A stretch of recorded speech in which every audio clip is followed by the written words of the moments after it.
Okay, continuing with my Bat family versus Captain America family, I decided to go with Bucky or the Winter Soldier, or the person who became Captain America's replacement until recently, and Jason Todd, the guy who tried to become Batman's replacement but didn't. And ironically, these are both characters who died who were not supposed to come back, but they both did. Winter Soldier, of course, when he came back, he had a much longer and much luxurious sort of backstory.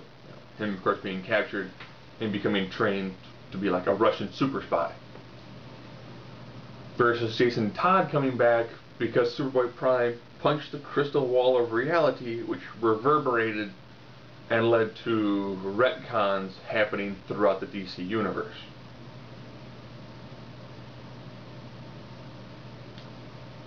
I guess if you had pre-crisis level strength and you punched the crystal wall of reality, you could produce retcons as well. But that's entirely besides the point.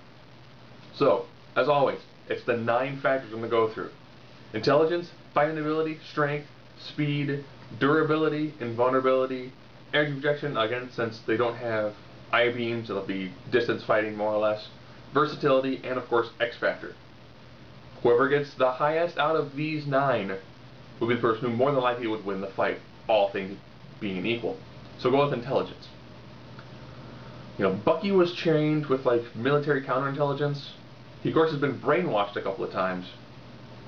Versus a guy who was trained by Batman, who is an equal to Batman now in the detective skills, to the point that he was even able to figure out the origins of his own resurrection. Based off the fact that he was able to figure out that he died and how he came back to life and who's responsible for it, when almost nobody else knows how he came back to life, or having pre-knowledge that you were dead and that you came back to life, that's a whole different level of intelligence, that you actually could do like the metaphysical analysis to figure out, I was dead? Well, then how did I come back to life? A super powerful child punched the crystal wall of reality?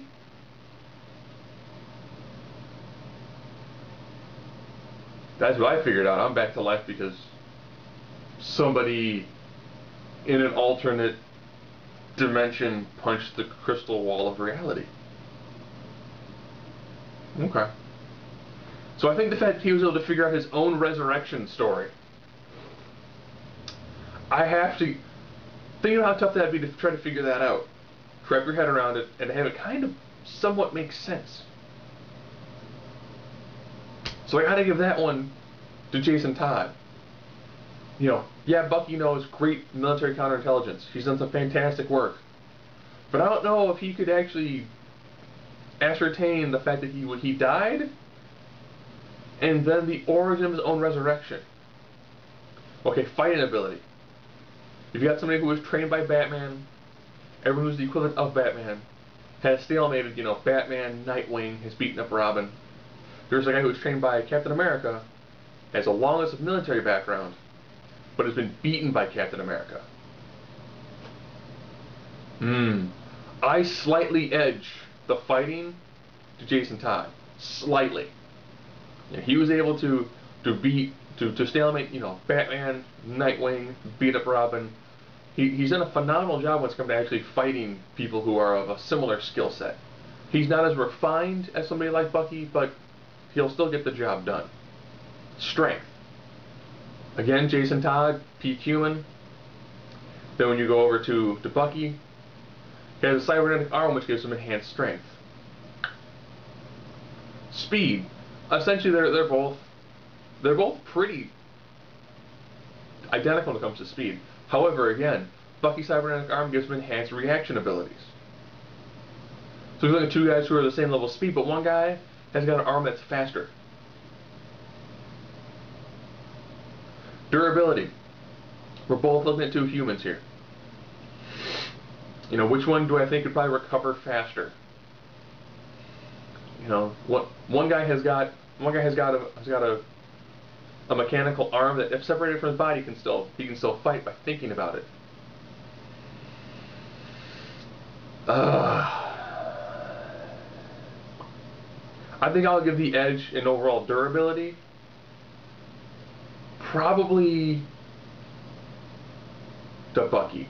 Because knowing that he's had to undergo different levels of torture, as well as going through brainwashing and doing some really, really bizarre and torturous things, I would give him almost a higher level of mental durability and probably a level of physical durability to ignore certain amounts of pain.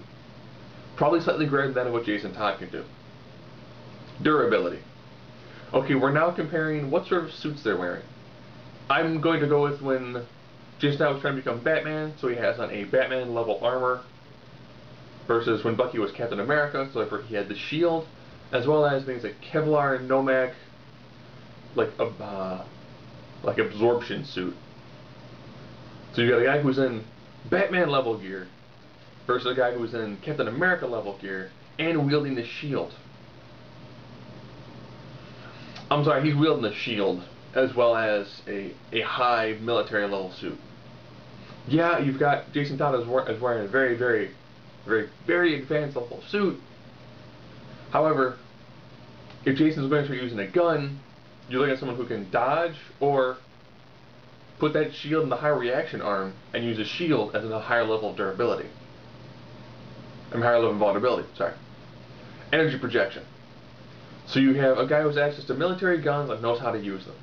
A guy with access to military guns and knows how to use them, as well as highly advanced LEK technology. However, in my sort of scenarios, they have no sort of real pre-planning, so it's what they carry on them. So you've got a Luger versus a guy who's wielding two different handguns. Two different high-precision handguns. So, Luger, modern high-precision handguns. As well as, batarangs and stuff like that. So I have to give that advantage to Jason Todd. Looking at a slight advantage to Jason Todd. A slight advantage. Okay, now we're down to versatility and that all-important X factor.